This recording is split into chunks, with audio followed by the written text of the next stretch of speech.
Deb Detmer. She's Deb, my wherever everyone. district director. Detmer? Detmers. Detmers. Yeah. Plural, more than one Detmer. Well, I grew up with a bunch of Detmers, but they weren't Detmers, they were... Detmer, yeah. Clinton County? Yes. There's a lot of Detmer in Clinton County, yes. Beckmeyer to be specific. Yeah, yeah. You guys need a moment to He reminisce. may require some ski or say. Yes, that's right. We'll have to go get a ski soda. Yeah. Although now Ski's brewing their own Their own beer, specialty too. beer, so everybody's now, right? That's hyper caffeine there. You all set here? All right. You're all set. Well, we'll let you make some opening comments, and then we'll tie in after that. And about how much time do you have this morning? Whatever we're scheduled We gotta for. leave by 20 after, so we're pretty good. We got Okay. lots of time. Sheesh. All right. Well, all right. Yeah, well, Fire away. I'm just happy to be here. Yes, we do this every 2 years. And I think as people look at my positions and statements, you hope they find consistency over the years having served. I make no apologies for being a conservative Republican, socially and fiscally. And I focus on less government, individual responsibility, lower taxes, more personal freedoms and liberties. And I think the whole book on my service generally supports what I ran for initially, and I find some comfort in that. And the country has great challenges, as they always do, and there is a role for government to address some of these great problems. There are some issues that are great problems that the government may not have a huge role in, and maybe some at the federal level may cause some problems and challenges. But I'll just end on this. I love the job that the people allow me to do. You get to, instead of being focused on one issue, I have to be prepared to answer questions across the board and hopefully carry the now 33 counties, the majority of the desires of people from those 33 counties to Washington. And I am blessed to have the opportunity to serve, and I just would like to do that as long as the folks would like to have me come back.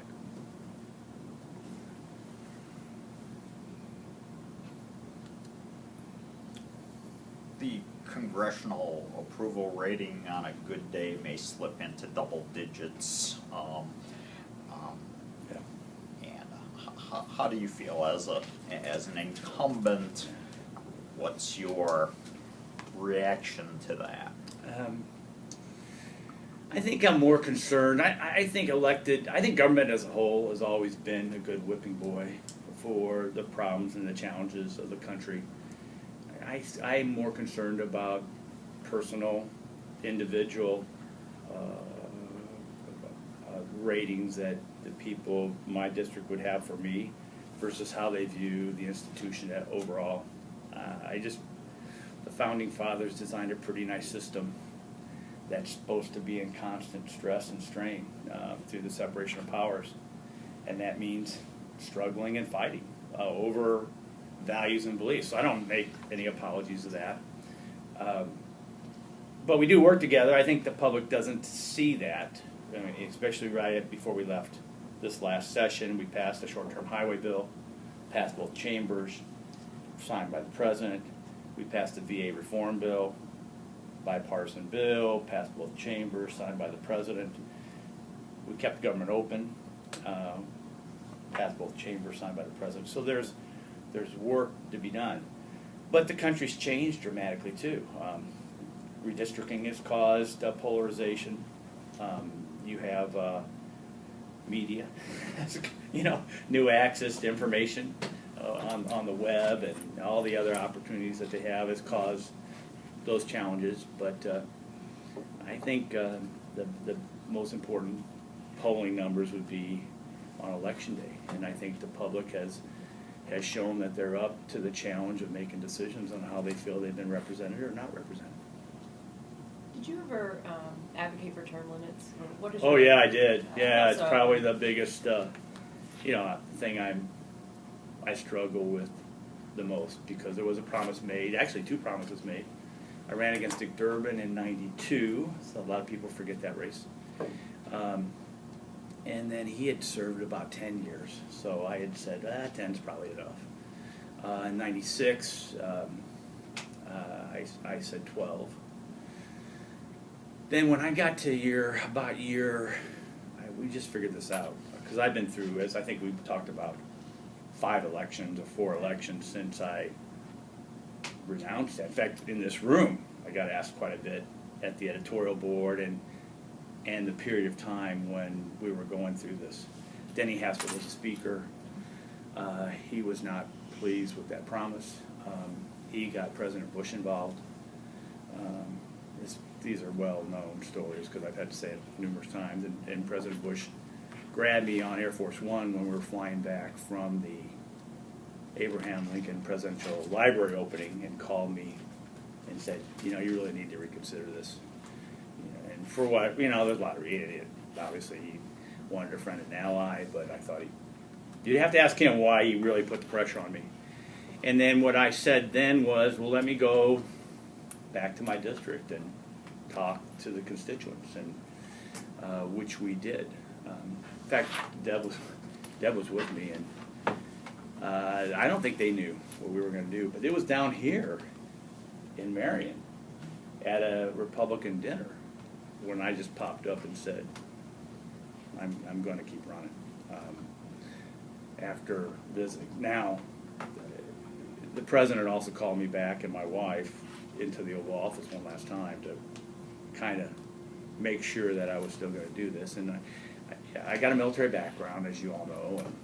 And when the President of the United States asks you to reconsider that, that was enough to say, okay, I'll reconsider.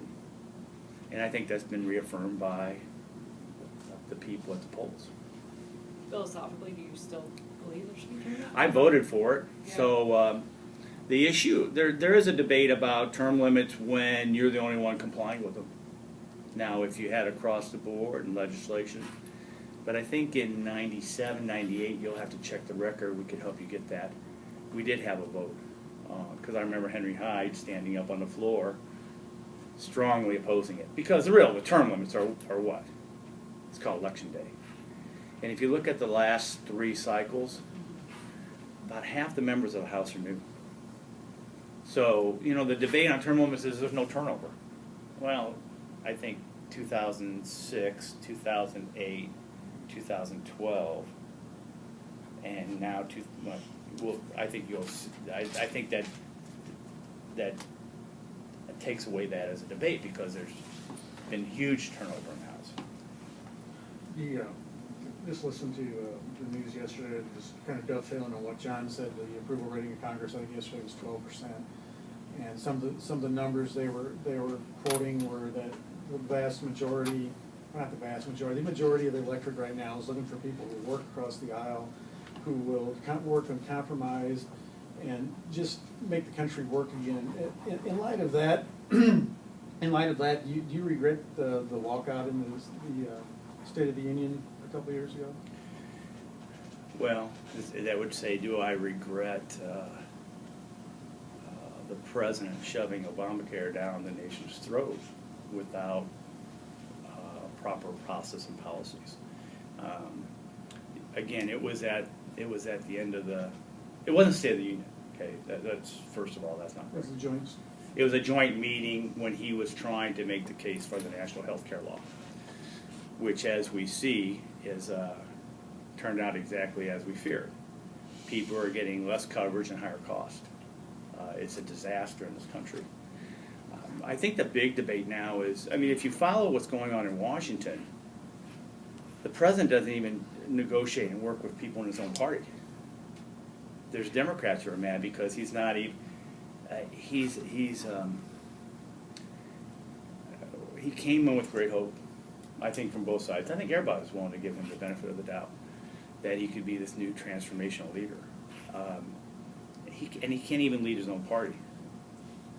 So, no, I don't, I don't have, I've had a few constituents who thought that was, I didn't scream or holler at him, I just said, my thought was, it was near the end of the speech, I said, I've heard enough. I'm going to go get a Diet Coke and a chocolate candy bar, and those are my drugs of choice, and finish the rest of the speech on watching on the screen.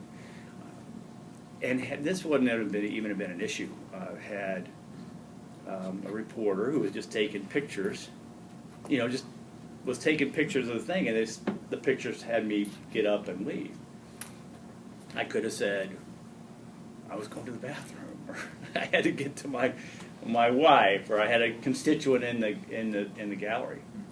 But the reality is, I was frustrated with the administration and the healthcare law, and I think the history of that has been proven to be correct. Just dovetailing on that then,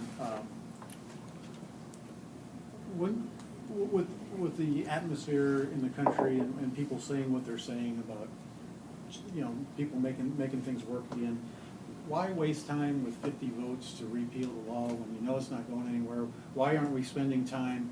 Everybody, even Democrats, are saying that the law needs to be tweaked and it needs to be improved. Why not work on making those fixes rather than taking these votes that I think there's been there's been 40 votes there has been a lot of adjustments to the healthcare law. Not enough to make it a credible marketplace individual choice system. But there's been, and the president's actually made some reforms, and we would argue illegally. So the real question is, why isn't the president coming to us and say, hey, let's make this fix? Why don't we tweak this? Why empower the president to, in essence, be a legislator when he's not? By the Constitution, if you believe in the separation of power and the three branches of government, what empowers him to unilaterally change the law without a legislative process? I wouldn't disagree with that, but I would counter with, it's your job to fix the laws that are broken. So why not do that rather than just take these largely symbolic votes? I would say, remember, there's two chambers in the legislative branch. We have 348 bills sitting in the Senate. Harry Reid has not picked those up. A lot of those are bipartisan bills. And so part of those bills are fixes that are sitting on the Senate side. Now, you can't hold the Republicans accountable for a do-nothing Congress when you have 340 or 384 bills sitting in the Senate that haven't been acted on. And some of those in respect to the question that you asked. So we could get you the list of the 348 bills. We could see where there's some fixes. Some are very simple. It's like, what's the work week? How many hours? The 30-hour to a 40-hour work week. That's a fix. We passed it. You know where it's sitting? In the Senate. So the House side, we're doing our job. Could you address the optics of it then? It's just trying, a lot of my job is education, and it's trying to explain. The question needs to be posed to our U.S. senators and the Senate leadership. I mean, there's no doubt there's 384 bills passed in the House that really have no disposition, and many of those are bipartisan bills. Why is Harry Reid and the Senate majority at risk? I think it's because of that. He's not moving bills because he's trying to protect his majority. We're at least on record. We're on record. We've had numerous votes. But he can protect his at-risk members by not having a vote on the floor of the Senate. Hence, nothing gets done. The process is a bill passes the House, a bill passes the Senate. If they're not the same, they go to conference. That happened with Patty Murray and Paul Ryan, right? They got it done, and that's why we have a budget and we have budget numbers, and And that it's our hope that that happens again. That should be the rule, not the exception. But I think you can see by just comparing the body of evidence of who's moving bills and legislation, the casual observer, just observing the body of evidence, can't come to any other conclusion that the Senate is broken. Switch gears a little bit. Your opponent this time by election day will have raised and spent ballpark 1% of what you've raised and spent, and you know, he's made a big deal of not taking PAC money or DNC money. Your thoughts on campaign financing in general? Yeah, he sounds like I was when I ran against Durbin. So, or the challenges we had when I ran my first race. So, running a political campaign is like starting a small business.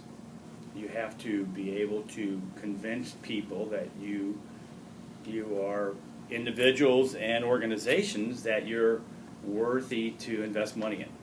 They're willing to take a risk in you, and hopefully to get a return. And that return would be you are who you say you are in the way you would respond.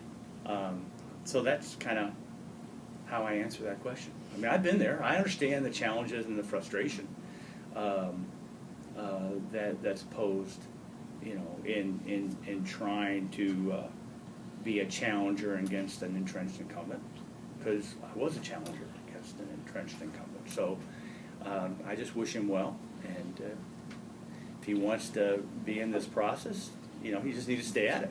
You know, a lot of people, you know, want to be. We have problems even with Republicans who are great, credible people, but they want to start at the national level.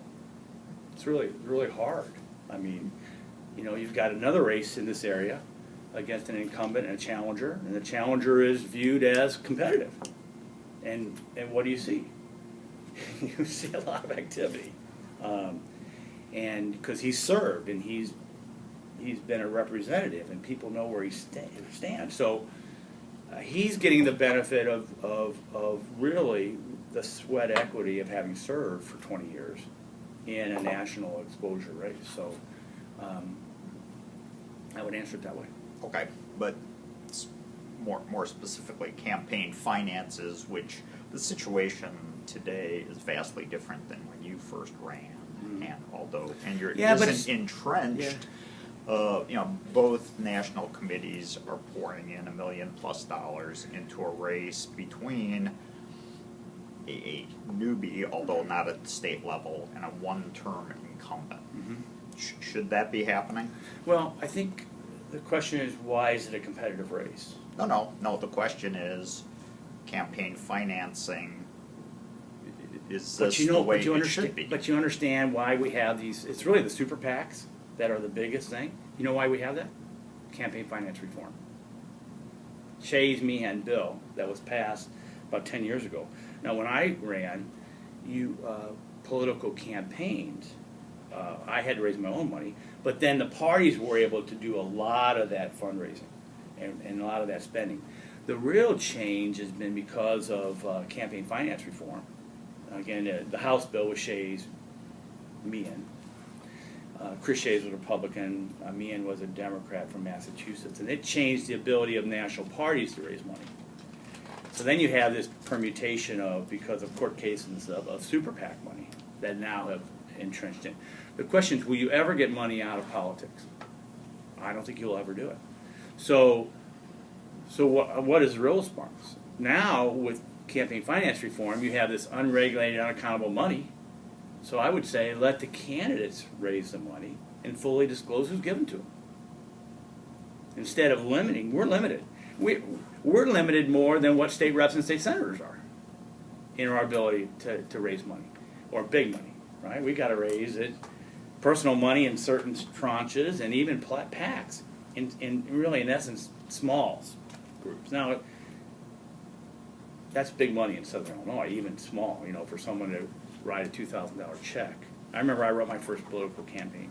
I was a private school teacher. I wrote a check for $25 to a local state rep candidate. and I thought I was about ready to die. I was gonna, and then I went to the event, and they had crackers and cheese and beer. I said, man, I can't eat enough crackers and cheese to pay for this $25, right? But then I realized, oh, that's not the goal. The goal was not for me to break even on my contribution. The goal was for my $20 of the $5 to go to this candidate. And the Supreme Court has ruled that obviously money is free speech, and that you can't limit it.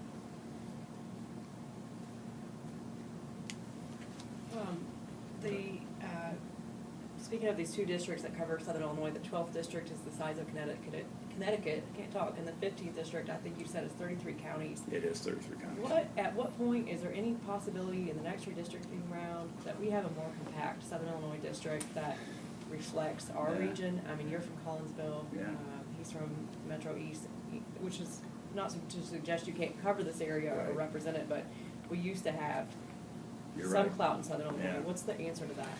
Well, I do think the redistricting of 2002 was a challenge, right? And it was another time when I had a member race. So I didn't have like the 12th district where you have Mike and Bill. You got an incumbent and a challenger. We had two incumbents. That some of you were here, so that was not fun. And of course, I was called all sorts of things coming down here. And hopefully, I think over the years, people have received me well. I think because of my values and my voting record and all that other stuff. But, we had a chance in Illinois to have redistricting reform on the ballot. So the question is, who kicked that off? Who did not allow that to get on the ballot? And I would point the finger at Springfield and the Democrat leadership. So we need to have it. I've talked about it over the decades now, like Iowa. Redistricting occurs because you do the census, and then you find out how many people are in your state, and then based upon a law that was passed around 1911, because 1911 they found that Washington they had 435 members of the House, and they said we can't handle anymore. It's just too unwieldy. So they set the number at 435, and so as the population grew, they have to reapportion. States are allowed by law to draw the maps.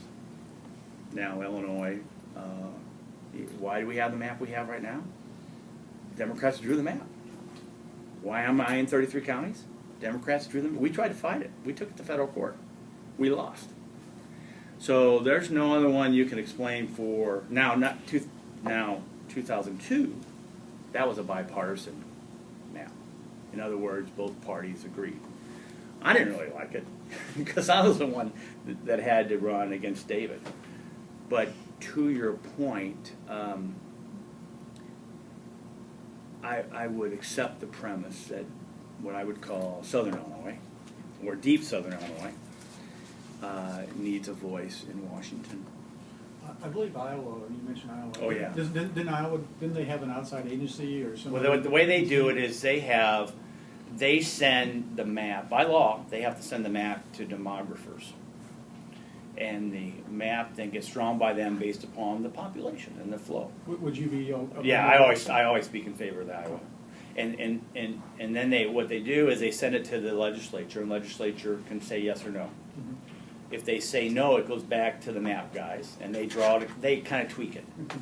and then they send it back to the legislator, and the legislature say no. It goes back to the demographers one last time, and that's the map. So the answer is yes. Senator Durbin was sitting in that chair about this time yesterday. Oh, and, I'm sorry, I missed him. And It would have been fun. and we asked him the question: if he's reelected, what would he suggest to the president to make a priority in his final 2 years? And he mentioned entitlement and coming up with a Social Security solution. So Wow. leaking any information that's available online at southern.com in case you're interested. What Good for him. social security compromise would you be willing to Oh, look well, at? I don't have my map. I mean, I carry around a budget chart with me all the time, and it's in the car. And then, if you look at the 2014 budget, the pie, 3/5 of it's mandatory entitlement spending, 2/5 is discretionary. Half of that discretionary is military. The world's not a safer time, not safer today than it was even 5 years ago. So the real pressure when we don't get to a budget agreement is discretionary dollars, because mandatory spending keeps growing. Discretionary dollars have to get cut. It's just the reality. So that means anyone who talks to you about fixing the budget problem without addressing mandatory spending is not being honest. They're just, even if they say slow discretionary growth or stop discretionary growth and have economic growth catch up, you can't do it. It's, in corporate America, they call it legacy cost. And the legacy cost, if healthcare, retiree healthcare and pension benefits outstrip the income of the company, what happens? They file for bankruptcy. So this is what you need to do, and this is Social Security is the easiest one. I mean, it's I carry around, also it's in the car, a letter from the Social Security Administration that says in the 5th paragraph, it's from a constituent, they gave it to me, left untouched in 2035, Social Security benefits will only pay 75% of promised benefits. So that's Social Security Administration saying, and why is that the case? Because if we do, a lot of people say don't touch Social Security, right? Well, if we don't touch it, people will get less money. Because it's a pay-as-you-go system. It's just a pass-through. So as there's more retirees and less workers, the retirees are going to get less. That's not me. That's the Social Security Administration. So then how do you, we would like to have a system that when people plan for their retirement savings and how they're going to live at retirement, that the promises made are the promises they receive. So again, to answer your question, you've got to means test it. You've got to raise the retirement age. You've got to raise the taxes on people who make over $133,500, whatever that number is. That's the start. Now you can do that over time. You know, you don't have to do it. And when you say that, people say, "Oh, you know, they're retired today." Shimkus is already after their pocket. No, that's not true. You know, you can go to the 35-year-olds. You can go to the 40-year-olds. You got to talk, and they don't expect to receive much anyway, right? I think John wants me to work here in 95. So I mean, I think people understand that the system can actuarially survive, but those people who are near retirement age, who are expecting, they've got it. You've got to. Same thing with Medicare. Same thing. Kind of Medicaid's a little different because actuarially that's kind of part of the state's problem. They set the parameters for that. So that's the answer. In your opening statement, you mentioned something about freedoms we're losing. I always hear that rhetoric. Mm-hmm. But It's great rhetoric. But I rarely, I love it, baby. but I rarely hear enumerated which freedoms I'm supposedly losing. Well, the larger the government gets, the more it regulates us. A perfect example is waters of the U.S., which is the EPA redefining what's navigable waters. Now, would you like the EPA, the federal government, to be able to go, I don't know where you live, but in essence, by definition, if you have a gutter system around your house and it drains into a subdivision, and the subdivision then feeds into a creek, and the creek then feeds into the Kaskaskia, and the Kaskaskia feeds into the Mississippi, the EPA now is going to say, we're going to be able to go into that community and look at that waterway. So how would you like EPA snooping around your backyard saying, you're not draining this water properly? For other reasons, I would love to have the EPA snooping around my backyard, but I'll ask you about that right now. I know you're on record as being pro-fracking. You bet, yeah. What would, as someone who lives in an area where all my drinking water to my entire community and the surrounding area is provided by groundwater. Mhm. It scares me to death. What would it take, and recently the Pennsylvania EPA has tied contamination in like 250 wells to fracking. What would it take? Which EPA? Pennsylvania. I disagree. I can give you the. You're probably hearing, yeah, I would question that. You know, the whole DIMIC stuff is methane at ground level water. That's not fracking, and that's been disproven. This just came out in the last month or so. I think the last dateline I saw was August the 12th. Well, I was just at the Pittsburgh airport, who the Democratic county chairman who toured the most recent area of fracking and in the Pennsylvania, on the Pennsylvania airport grounds, and they are exuberant over the opportunity for funding for the airport and also job creation in that part of Pennsylvania. Well, there's even a backlash in Texas right now. Denton, Texas, Midland, Texas have ballot initiatives to remove it because they build. Okay, let's talk about fracking. Let's answer your question. First of all, what people need to understand is where fracking occurs. It's a mile underneath the ground. Groundwater is 750 feet or 350 feet below the surface. So Illinois has been a traditional oil producer since we were almost the number one oil producer during World War II, and that's in counties of Clay County and the like. I don't think this area has a lot to fear. This Johnson County referendum fight was kind of silly, because that's not where folks are going to go. They're going to go to Clay County. They're going to go to Wayne County and the like. But so fracking occurs. So if you again, a picture is worth 1,000 words. If we're drilling wells now, which we have since the 50s, and if you weren't concerned then, there's no reason you should be concerned today, because fracking is totally different. You're just talking about the wellhead. That's the only thing that goes through the groundwater. So if you secure the wellhead, it's a mile below the surface of the ground. It's never going to permeate up. You're still running pipes through, and the pipes, the casings, even the oil industry is saying now that horizontally fracked wells are twice as likely to leak as vertically fracked wells. You're absolutely incorrect. You're not dealing on the basis of facts. I disagree. Yeah. Let's switch gears to another topic that needs a solution and there's none apparent. Immigration. It's out there. Something has to be done. What would you suggest would be a reasonable solution? Yeah, I think we were very close before the unaccompanied minor challenges that we faced. Now, why the unaccompanied minor challenges? Why'd that occur? Well, it occurred because this president said, "I'm not going to enforce immigration laws," and you can see a direct correlation through the unaccompanied minor explosion.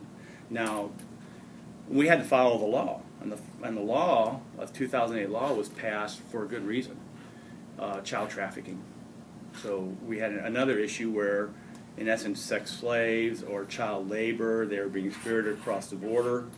And we had to separate the perpetrator from the child, and then we would keep the child. Well, when this explosion of unaccompanied minors came across the border, we had to comply with law. We just couldn't send them back because the law says if you're from a Central American country, we have to check your health, check your mental status, try to care for your needs, and then eventually get you back through a legal process. And we just got swamped. So when that occurred, that kind of stopped really all kind of discussions on immigration reform. I'm not for, so my position, I guess that's what you're asking, is for try to get to move to legal status. We've got a lot of undocumented, illegal, however you want to call it, in this country. And they're in the shadows. So they need to be brought out of the shadows. We need to know who they are for a lot of reasons. For taxes, for paying into social services, for for security reasons. And so we need to have them so they can get their own new identification card so that they're in the system. But for them then to immediately go into claim citizenship, first of all, a lot of them are not asking for that. They just want to be legally here. So I'm not for citizenship. I am for legal status. Why the difference? Because immigrants who come here legally usually take 15 to 20 years to get here, going through the legal system. Those who don't shouldn't get an expedited process to jump in front of the line. Is there a difference between an expedited process or going through the system? You're saying you don't want a shortcut then? Yeah, but you know, we have citizenship by birth, right? So if you get here, your children are going to be citizens. So I think pushing immediate citizenship or citizenship ahead of the line is contrary to immigration reform. You cover, you mentioned Johnson County, that's my home county, and some of the deep south counties that are Right. some of the most impoverished counties in the state.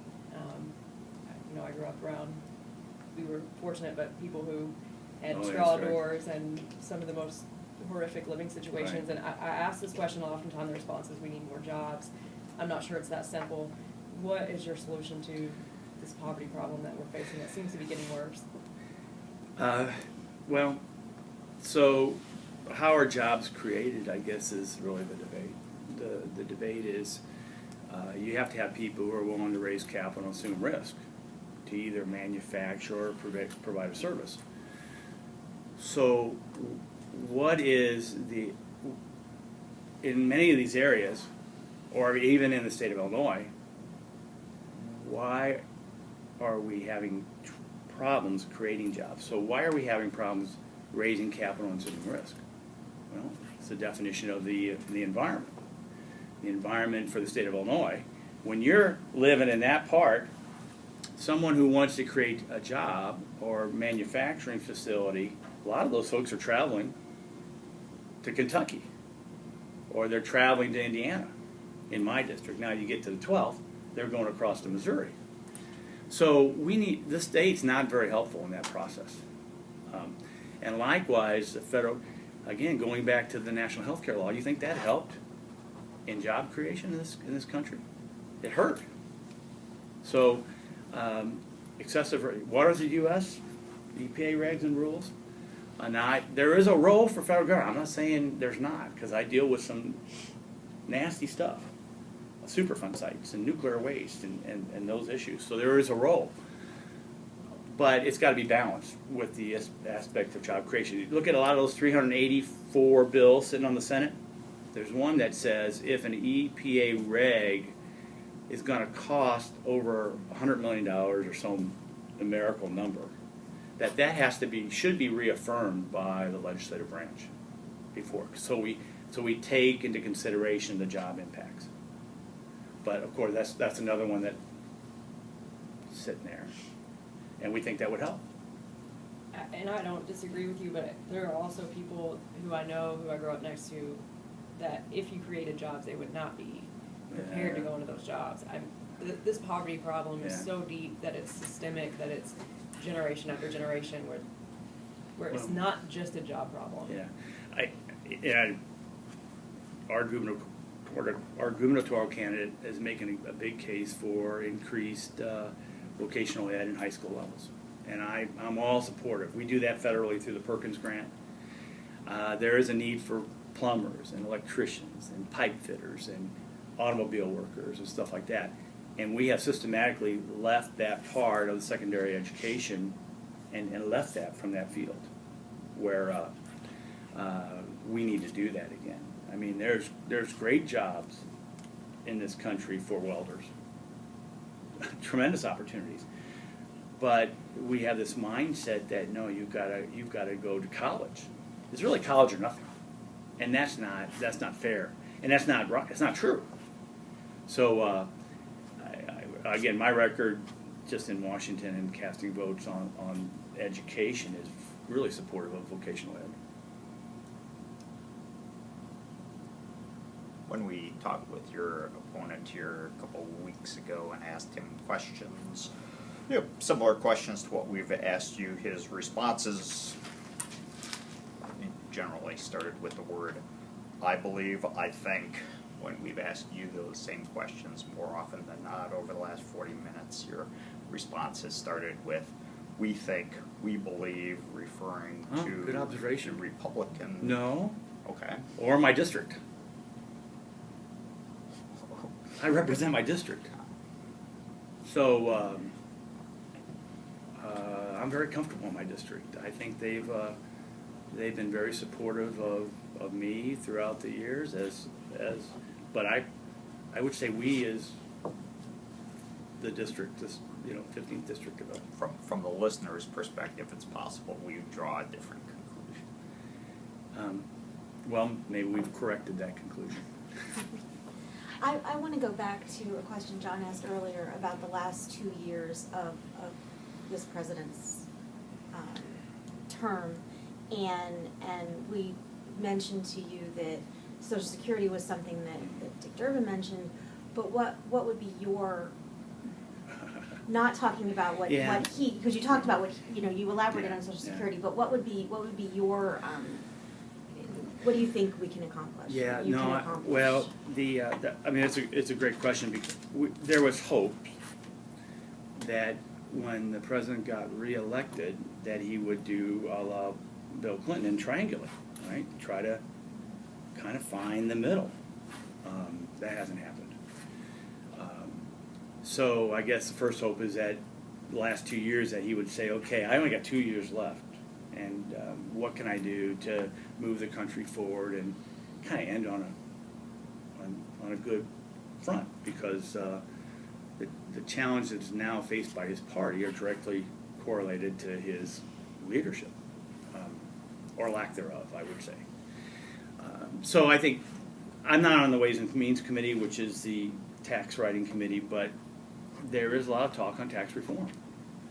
Getting down to not just corporate but individual, and get to a fairer, flatter, simpler tax code, and get the corporate rate down to 25%, and jettisoning some, if not all, probably not all. Again, I don't deal in that, the loopholes and stuff. Because what happens? We've got the highest corporate tax rate in the world, but then over the years we've got these different provisions that corporations can use to get it lowered. So that's a big deal. I hope he. A lot of this is going to depend upon who controls the majority of the Senate, and me personally, since I deal with my committee of jurisdiction, I would like to see him comply with the federal law and the Nuclear Waste Policy Act, and we start addressing our high-level nuclear waste and our spent nuclear fuel and get it to a safe location, which for today, breaking news, is the Nuclear Regulatory Commission just came out, or is coming out this morning. We got a pre-brief. I didn't, my staff did. That Yucca Mountain's safe for 1 million years. So that's from our #1 scientific community called the Nuclear Regulatory Commission. So me personally, I hope he helps us then move forward, because in Illinois we have the largest amount of spent nuclear fuel in the country. I don't have a lot down here, but further south is Clinton, and then it's all up in the Chicagoland area. It's a big deal. We're going to have our hands full with ISIL, I like to call it ISIL, because the Levant is an important area to remember, because the Levant, Is that the L? that's the L, is a region, and it's from 500 AD, from the first caliphate that controlled from southern Lebanon to Egypt, from the Mediterranean to parts of Iraq, which includes allies like who? Jordan and Israel, and so we've really got our hands full. And I think Republicans have shown a lot of support for the president in his campaign so far. So that's something that we haven't been divisive on. We are supportive of. I believe as you're winding down the answer on the entitlement question, the first time it was asked, you mentioned that we needed to raise both the retirement age and the dollar threshold, right. that $133,000. Is that accurate? Right, yep. And just the Chicago Tribune, and I don't really care about them too much because they don't cover my area, but they cited that as part of their endorsement of me being willing to address the mandatory spending problems of our country. I think we're about out of time.